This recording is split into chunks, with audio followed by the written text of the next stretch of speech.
Le mariage de mes rêves transformé en cauchemar par ma sœur jumelle. C'est ce qu'on racontera, plus tard, quand on cherchera un mot pour ce qu'il s'est passé ce jour-là. Un mot qui contienne à la fois l'éclat et le vide, la robe blanche et le mensonge. Charlotte était devant la coiffeuse, le visage éclairé par la fenêtre d'une chambre d'hôtel qui sentait la meringue et la laque. Le voile était posé sur le lit comme une promesse. Elle passait le doigt sur la dentelle, répétait sans y penser la phrase qu'elle avait apprise par cœur. « Demain, je deviens Madame Jean. » Patricia, sa sœur jumelle, riait derrière elle, arrangeait une mèche de cheveux, un rire trop parfait, un geste qui semblait copié sur celui de Charlotte et qui pourtant n'atteignait pas ses yeux. Elles avaient toujours été vues comme un duo indissociable. À la surface, complices. En dessous, quelque chose s'était creusé pendant des années. Une jalousie muette, des regards mesurés, des « toi toujours » que l'on dissimule derrière des compliments. Patricia disait qu'elle était heureuse pour Charlotte. Ses mains, quand elle touchait la robe, tremblaient. Il y avait dans la chambre une tasse de tisane encore fumante, déposée sur la table, et l'odeur douce amère qui nageait dans l'air comme un écho de calme. « Tu es magnifique », murmura Patricia, et Charlotte sentit ce baiser sur la joue qui ressemblait à un adieu et à une défi. La petite pique, presque anecdotique, fut avalée par l'effervescence du matin. Les invités s'installaient, la mère repassait une dernière fois son mouchoir de dentelle. Marc, le futur mari, envoyait des messages rassurants. Charlotte passa la robe, la fermeture glissa, la traîne coula à ses pieds comme une mer blanche. Elle sentit une fatigue étrange monter, lourdeur aux paupières, comme quand on a trop ri et que la chaleur nous colle. Elle crut d'abord au trac ou au sommeil volé des nuits précédentes. « Tu te sens bizarre ?» demanda Patricia, la voix basse. Charlotte se força à sourire. Elle but une gorgée de tisane. Elle se sentit flottante. Puis ses yeux se refermèrent. On dira plus tard, elle s'est assoupie. Elle a sombré comme on sombre dans un rêve trop doux. Les détails techniques restent indéfinido. Ce qui compte ici est que Charlotte ne se réveilla pas quand il le fallait. Quand elle rouvrit les yeux, il y eut d'abord la lumière du plafond, puis l'odeur forte d'un parfum qui n'était pas le sien, puis la vue d'un miroir où une femme qui lui ressemblait souriait à la place de son reflet. Patricia, la mariée en elle, ajustait un voile qu'elle connaissait de mémoire. La réception se déroula selon un cérémonial désormais dissonant. L'autel brillait, les guirlandes donnaient de petites étoiles au plafond. Les invités applaudissaient, mais certains regards avaient déjà noté une incongruité. Un ami posa la question banale sur le voyage de noces. Alors, la Malaisie, et Patricia répondit sans hésiter, un pays que Charlotte et Marc n'avaient jamais envisagé. Une cousine chercha la petite tache de naissance près de l'épaule de la mariée, ce signe qui, depuis l'enfance, permettait à la famille de rire. « Charlotte, arrête de cacher ça !» Mais la peau présentée était lisse à cet endroit, où la tache semblait ailleurs. Un détail que tout le monde aurait trouvé anecdotique, s'il n'avait été suivi d'autres failles. Les gestes de Patricia n'étaient pas mauvais, juste décalés. Elle connaissait les mots, mais pressait les silences. Riait sur des moments qui, pour Charlotte, étaient des clins d'œil intimes envoyés par Marc. Lorsqu'un oncle évoqua une histoire d'enfance, la mariée imposée sourit, mais sa voix avait une couleur différente dans les aigus. Le violon s'installa, la première danse commença, et Marc sentit que quelque chose n'était pas à sa place. Marc n'était un homme d'affect bruyant. Il était pratique, attentif aux détails que d'autres traitent comme des évidences. Il remarqua l'absence de cette tache de naissance, pas comme une preuve, mais comme un filament qui, tiré, révélerait la trame. Il vit la façon dont Patricia, sous le voile, posait sa main sur son bras comme si elle cherchait à l'ancrer. Il entendit, dans une réponse donnée à un invité, une incongruence sur un souvenir que seule Charlotte et lui partageaient. Il y eut un souffle à la table des parents. La mère, plus attentive que les illusions ne le laissent paraître, fronça les sourcils. Les rides autour de sa bouche se creusèrent d'inquiétude. « Il y a quelque chose qui cloche », pensa-t-elle, comme on sent une mauvaise herbe pousser dans un jardin qu'on croyait parfait. Marc fit ce que l'amour prudent impose parfois. Il mit en place une petite épreuve. Il posa une question anodine, presque frivole, sur un incident ridicule d'enfance, une bataille de farine qui s'était déroulée dans la cuisine de leurs parents, un détail que seule Charlotte raconterait avec la précision du souvenir. La réponse de la femme au voile fut hésitante. Elle sourit, elle improvisa.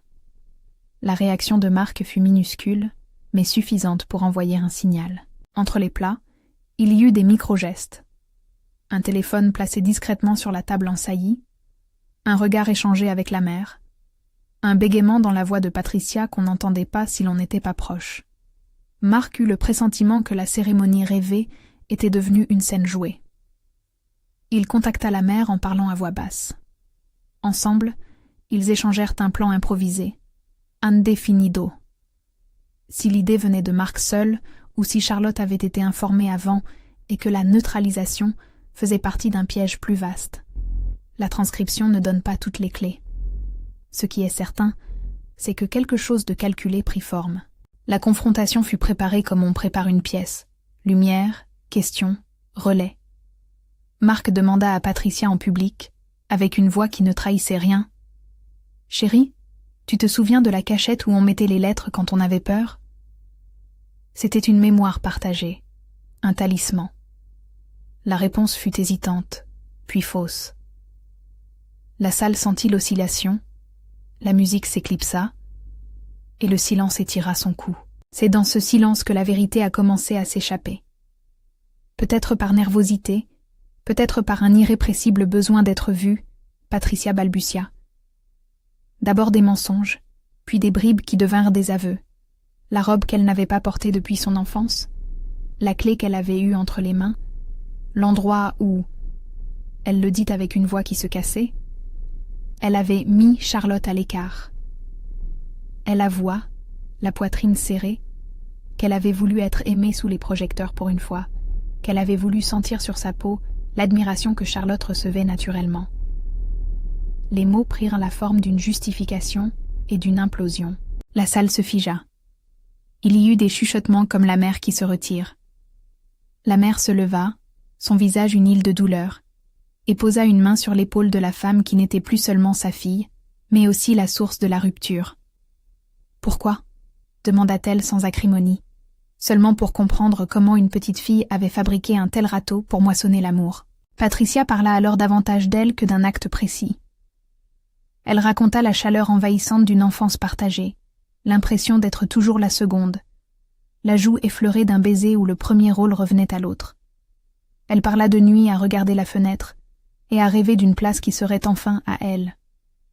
Elle admit la préméditation, la décision de se substituer, et la honte qui suivit quand une demande monstrueuse, évoquée pour la première fois comme une mesure d'appropriation, la fit reculer. Elle parla du refus soudain devant l'idée, réellement ou dans son délire, d'être transformée à jamais par un geste irréversible. Elle ne décrivit rien de violent. Elle évoqua seulement l'horreur possible, comme on évoque une mauvaise herbe trop haute pour la couper. Le récit de Patricia fut fragmentaire, sincère et horrible de vérité. Elle pleura, non pour se défendre, mais parce que la reconnaissance de sa propre trahison la brûlait. « Je voulais juste être aimée », dit-elle.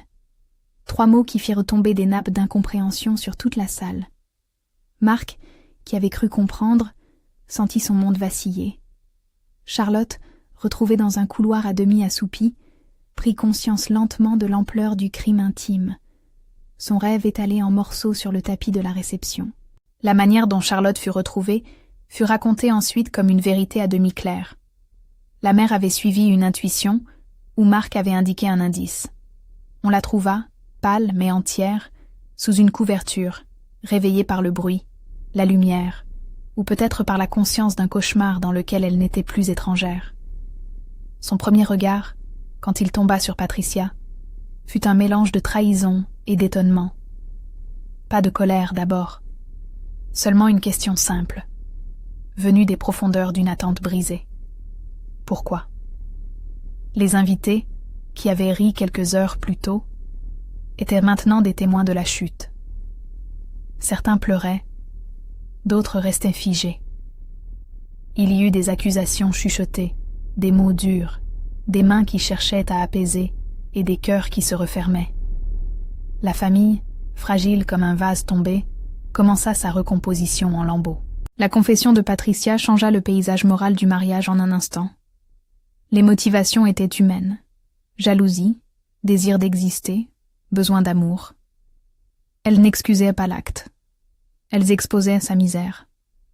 La mère tomba en larmes, plus pour le fait que ses filles aient été séparées par l'incompréhension que par la honte de l'événement. Marc serra Charlotte, comme on serre une vérité qui revient à la surface. Que fit-on ensuite? Les suites administratives et judiciaires restent indéfinido. Le texte que je raconte n'emporte pas les documents ni les audiences. On sait seulement que, longtemps après, la famille porta les cicatrices invisibles de ce jour-là. Le mariage, qui aurait dû être une célébration, fut transformé en tribunal improvisé, en confession publique, en exorcisme de jalousies anciennes. Charlotte dut reconstruire non seulement sa confiance en ceux qui l'entouraient, mais la vision qu'elle avait d'elle-même. Celle qui se croyait aimée et celle qui s'était trouvée trahie. Dans les jours qui suivirent, il y eut des entretiens, des silences, des visites. Charlotte était abordée par la pitié des uns, par la colère des autres, par des questions que personne ne sut bien comment répondre. Patricia, quant à elle, oscillait entre une honte écrasante et une sorte de délivrance brutale. La vérité lui avait ôté la possibilité de continuer à vivre dans l'ombre du mensonge. Elle cherchait des mots pour dire qu'elle regrettait, que sa rage d'être oubliée l'avait emportée, qu'elle avait espéré qu'une heure sous les applaudissements suffirait à penser une vie entière. Le coup fut plus émotionnel que matériel. Des relations rompues, des discours publics, des amitiés vacillantes. Charlotte, qui avait rêvé d'un avenir à deux, se retrouva à recoudre sa dignité point par point. Elle apprit à poser des limites, à dire non aux questions indécentes, à choisir qui laisser entrer dans le cercle de sa confiance. Il y eut des moments où la colère la rongea, où la tentation de la revanche se glissa derrière l'oreille comme une vipère silencieuse. Mais la plupart des heures furent occupées par une autre tâche plus longue et plus exigeante, la réparation de soi. Charlotte alla chez des amis, elle accepta d'être portée, et parfois, la nuit, elle se réveillait et regardait son reflet, cherchant la trace de la femme qui avait été substituée, et se demandant si le regard qu'elle croisait était encore à elle. Que faire d'une sœur qui avoue un tel acte? Pardonnerez-vous? Couperez-vous les liens? Laisseriez-vous quelqu'un entrer à nouveau dans votre maison après avoir volé votre nom pour un après-midi? Ces questions restent ouvertes à chacun. Moi, je sais seulement que l'amour et la trahison sont souvent tissés dans la même étoffe, que la proximité peut engendrer des blessures qui ne saignent pas moins que celles faites à distance. Il est tentant de conclure par un verdict clair. Mais la vérité est plus compliquée. Il y a des victimes et des coupables, oui, mais il y a aussi des êtres malmenés par leur propre désir d'être vus. Patricia n'était pas une caricature. Elle était une femme perdue, derrière le reflet de sa sœur. Charlotte n'était pas invulnérable. Elle était une jeune mariée dont le rêve a été profané. Marc, celui qui a perçu et qui a agi, a fait le choix. On ne sait pas si en complicite préalable ou dans l'impulsion, de tirer la ficelle qui dévoilerait la vérité. Indéfinido quant à l'origine exacte du plan. La famille doit désormais composer avec les dégâts et peut-être, un jour, décider de ce qu'elle veut devenir. Le mariage de rêve de Charlotte fut bel et bien transformé en cauchemar par sa sœur jumelle. Mais ce cauchemar a laissé, dans sa ruine, des leçons. La nécessité d'écouter les non-dits, la dangerosité des comparaisons silencieuses, et l'urgence de parler avant que les gestes ne remplacent les mots. Si cette histoire résonne en vous, si vous avez déjà senti la jalousie vous ronger ou assisté à une fête qu'une blessure a transformée, dites-le en commentaire. Partagez une expérience, un souvenir, une amertume que vous avez gardée. La parole est parfois le premier pansement. Et si vous voulez entendre d'autres récits où les apparences craquent et où les sentiments s'exposent, abonnez-vous. Dites aussi, pardonneriez-vous à une sœur qui avoue une telle trahison? Que ferait votre cœur?